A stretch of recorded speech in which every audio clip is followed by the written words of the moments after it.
tentang kaitan perempuan berjamaah sholat tarawih.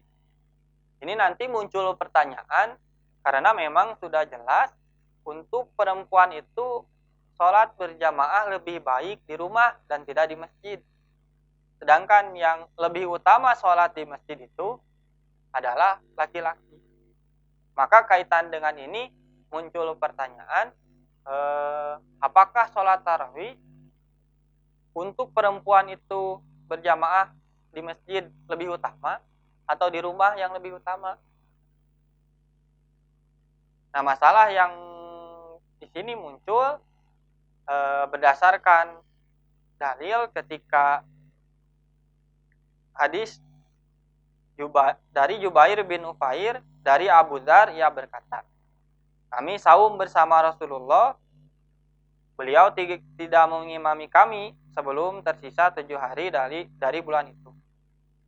Lalu beliau sholat bersama kami setelah lewat sepertiga malam, kurang lebih jam 9. Kemudian beliau tidak sholat mengimami kami pada hari ke-6-nya. Dan sholat mengimami kami pada hari ke-5-nya hingga pertengahan malam. Lalu kami bertanya, wahai Rasulullah, bagaimana kalau engkau mengimami kami pada sisa malam ini? Beliau menjawab, siapa yang sholat bersama imam sampai selesai, telah ditetapkan baginya sholat malamnya. Kemudian beliau tidak mengimami kami hingga tersisa 3 hari dari bulan itu, dan sholat mengimami kami pada hari ketiganya, dan mengajak keluarganya dan istri-istrinya. Lalu beliau sholat bersama kami hingga kami khawatir falah, yaitu waktu sahur. Nah, tadi dibahas tentang kaitan dengan redaksi hadis, beliau mengajak keluarga dan istri-istrinya, wada'a ahlahu wa nisa'ahu.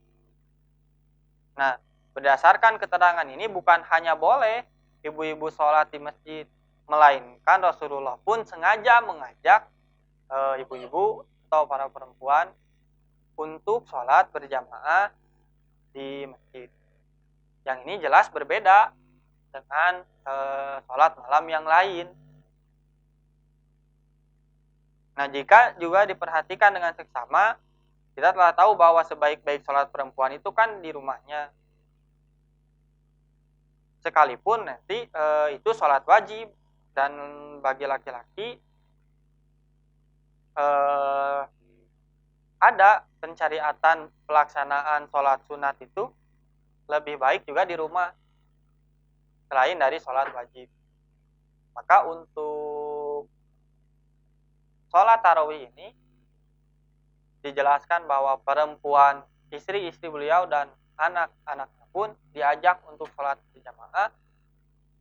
Juga terlebih nanti untuk sholat sunat ini, yang sekalipun bagi laki-laki itu pada umumnya sholat sunat itu lebih baik dilaksanakan di rumah, tapi ajakan ini pun sampai diajak kepada perempuan yang sudah jelas sholat wajibnya pun itu lebih baik dilaksanakan di rumah. Nah, berdasarkan sabda Nabi, fasallu, maka sholatlah kalian, ayyuhan nasu fi buyutikum, di rumah-rumah kalian. Fa inna afdhalas sholati, karena sesungguhnya seutama-utama sholat dari sholat seseorang itu, fi baitihi illal maktubata, dilaksanakan di rumah kecuali sholat wajib. Selanjutnya, keutamaan tempat sholat bagi perempuan merujuk pada hadis yang diriwayatkan oleh Imam Ahmad an Ummi Salamata anna Rasulullah sallallahu alaihi wasallam qala, khairu masajidin nisa'i qa'ru buyutihinna. Dari Ummu Salamah bahwasanya Rasulullah sallallahu alaihi wasallam telah bersabda, sebaik-baik sholat perempuan itu di tempat yang paling pribadi yaitu di rumahnya. Nah, kemudian penjelasan selanjutnya, bagaimana nanti ketika Rasulullah mengajak istri-istrinya untuk meninggalkan rumah menuju masjid, tidaklah di dalamnya terdapat pertentangan yang sangat jelas tentang masalah ini. Sesungguhnya ada dua kepentingan yang sangat harmonis yang mengarah pada satu titik, yaitu betapa besarnya keutamaan sholat berjamaah. Sebagaimana sudah dijelaskan, sholat malam Rasulullah di luar bulan Ramadan itu kemarin mulai diikuti oleh 1 orang, 2 orang, kemudian semakin banyak. Orang-orang itu kan oleh Rasulullah diperintahkan untuk sholat di rumahnya masing-masing. Karena hakikatnya bukan karena tidak boleh sholat tahajud dilaksanakan di masjid atau dilaksanakan secara berjamaah. Karena memang terbukti Rasulullah pun mengerjakan sholat tahajud itu dilaksanakan di masjid. Karena jelas Rasulullah rumahnya pun sangat dekat dengan masjid. Bahkan memang Rasulullah sering mengerjakan sholat malam atau tahajud di masjid. Lalu mengapa alasan para sahabat diperintahkan untuk pulang dan melaksanakan sholat malam di rumahnya masing-masing? Nah, ini karena terjadi bahwa sholat tahajud itu tidak ada atau tidak disyariatkan untuk dilaksanakan secara berjamaah.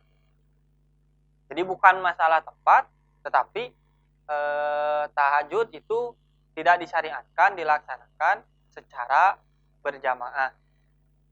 Tetapi berbeda ini dengan sholat tarawih.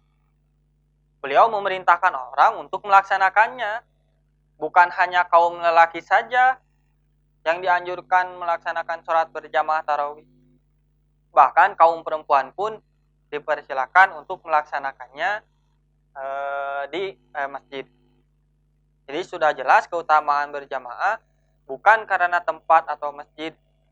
Jadi sholat tarawih berjamaah walaupun di masjid selama berjamaah akan lebih utama dibandingkan dilaksanakan di rumah dengan munfarid.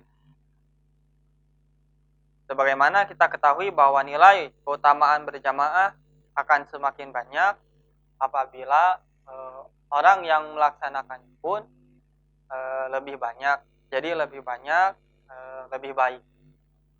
Nah, kemudian ketika memang nanti sholat tarawih ini dilaksanakan berjamaah selama bulan Ramadan, ini seperti apa?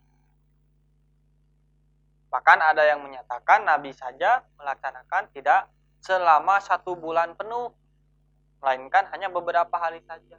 Ketika dilaksanakan 1 bulan penuh, apakah ini jadi bid'ah? Bahkan ada yang memang sampai membid'ahkan. Nah aja sholat di bumi masing-masing. Nah sana nya mau sebulan full sana ada bid'ah, sana sholat sebulan full di masjid berjamaah. Dan Nabi mah teu kitu. Nah eta mau misalkan aya ceramah ngabid'ahkeun. Paling antara pengawasan. Sampai gitu pilih gitu Pak.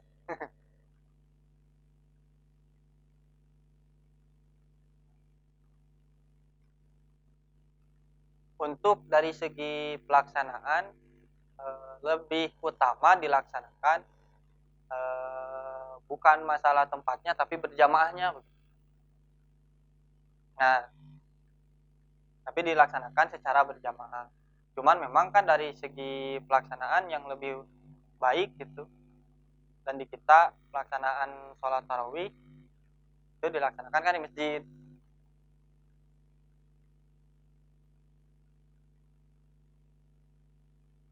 Nah itu.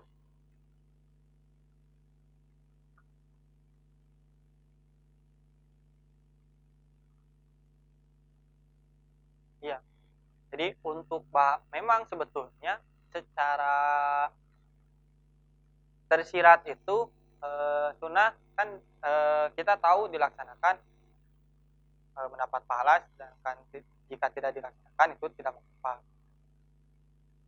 Meskipun ada bahasa ada sunnah ieu itu kurang pantas jika diucapkan begitu secara langsung. Tapi jika ada yang tidak melaksanakan, tong dicarek. Itu sholat sunat. Kan ini sunat, hari orang awal hari Nabi sunat, hari orang popolotot jadi wajib betul itu. Cuman untuk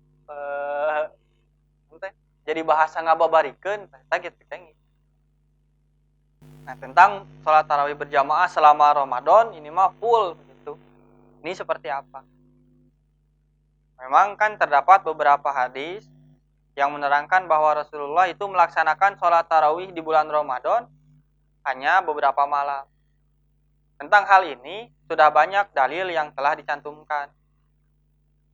Tetapi muatan yang perlu diingat bahwa contoh dari Nabi itu jangankan beberapa kali, satu kali pun yang sudah pernah dicontohkan akan berlaku selamanya sepanjang tidak ada dalil lain yang kemudian menghentikannya.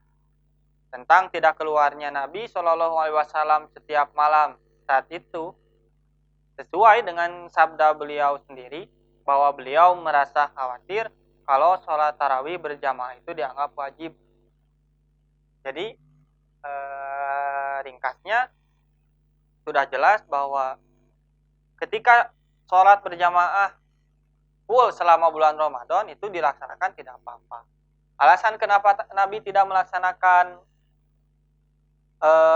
di masjid atau secara full juga itu berjamaah bulan Ramadan karena alasan kekhawatiran Nabi khawatir menganggap bahwa sholat tarawih ini adalah jadi kewajiban. Cuman juga jangan ada anggapan sudah sunnah iya eta gitu.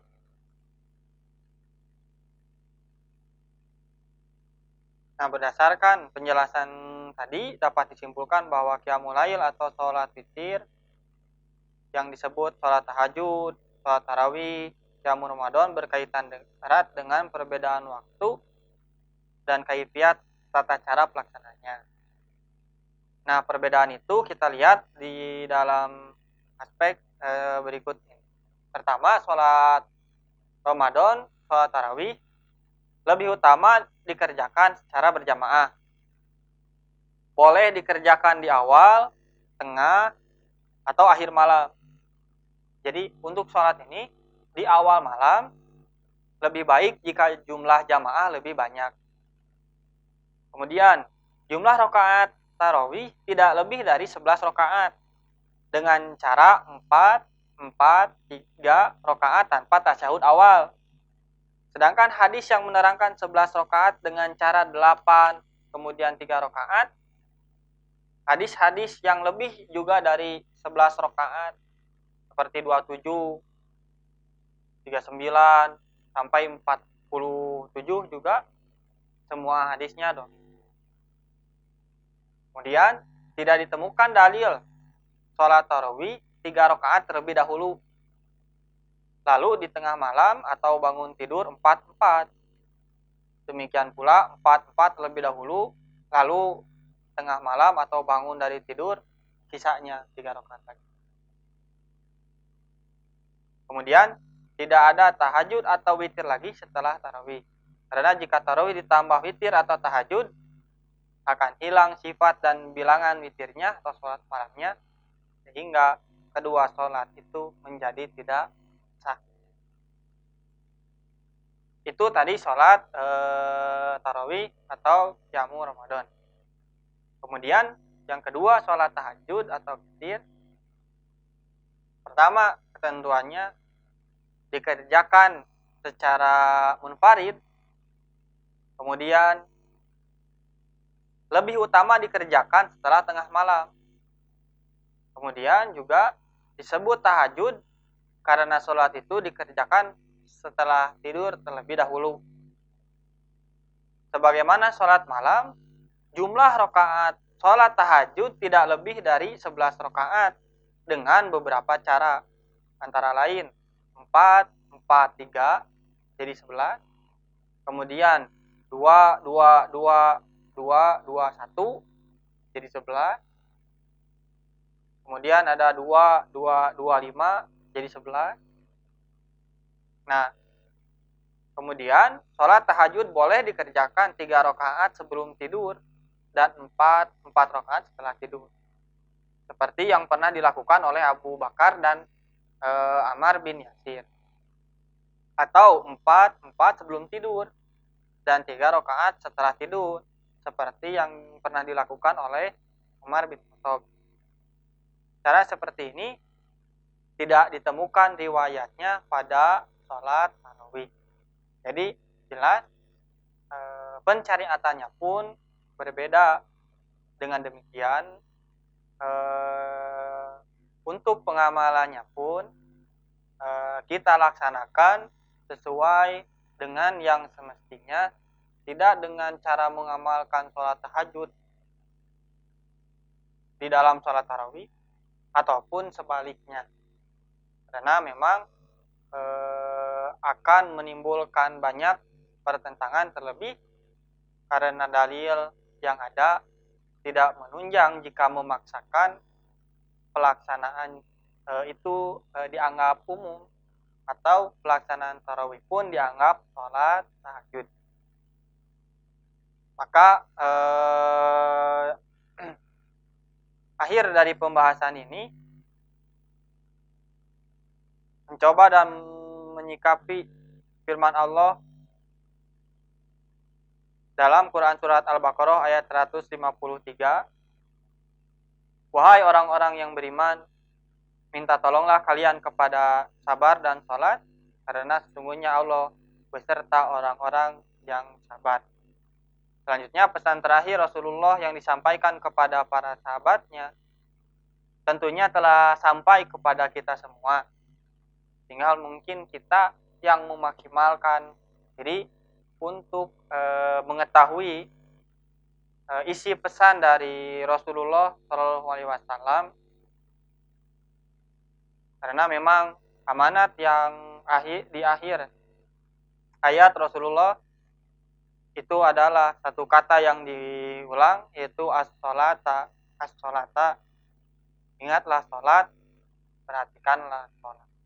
Maka memerhatikan sholat di sini bukan hanya memerhatikan dari segi ketaatan kitanya saja, akan tetapi lebih memperhatikan khusus dari segi kaifiat pelaksanaannya seperti apa, sehingga bisa menunjang diterimanya amal kita di hadapan Allah Subhanahu wa taala.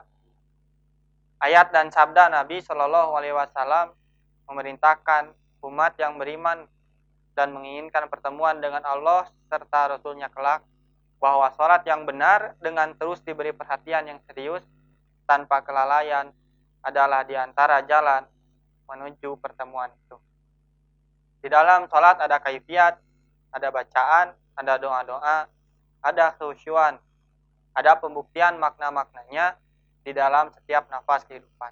Dalam sholat yang benar terkandung makna kesabaran, sebagaimana dalam kesabaran ada dorongan yang kuat untuk senantiasa memperhatikan sholat. Yang memang sudah jelas bahwa mungkin kaitan dengan lalainya kita memperhatikan sholat bukan hanya karena kita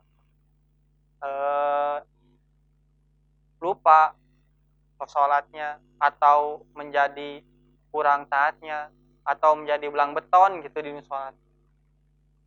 Akan tetapi juga kekurangan kita dalam memahami kaitan dengan kaifiat sholat, kaitan dengan tata cara pelaksanaan sholat, dan usaha kita untuk bisa berusaha memahamkan kaitan dengan sholat ini adalah juga termasuk kelalaian.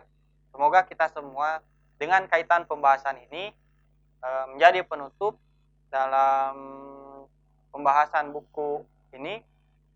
Semoga kita semua bisa memperhatikan sholat kita terlebih dalam pelaksanaannya agar bisa diterima oleh Allah Subhanahu wa taala. Itu saja yang mungkin dapat saya sampaikan. Mohon maaf apabila ada salah-salah kata. Kemudian juga Jika nanti ada kritik ataupun saran ataupun pendapat yang berbeda dengan pembahasan yang dibahas, wabil khusus kepada para asatidz dari jamiah kita, insya Allah baik bisa melalui saya sendiri ataupun ke admin, di komen bisa, di japri bisa. Insya Allah kami dapat menerima dengan tutup dengan doa Rabbana atina fid dunya hasanah wa fil akhirati hasanah wa qina adzabannar. Wassalamualaikum warahmatullahi wabarakatuh.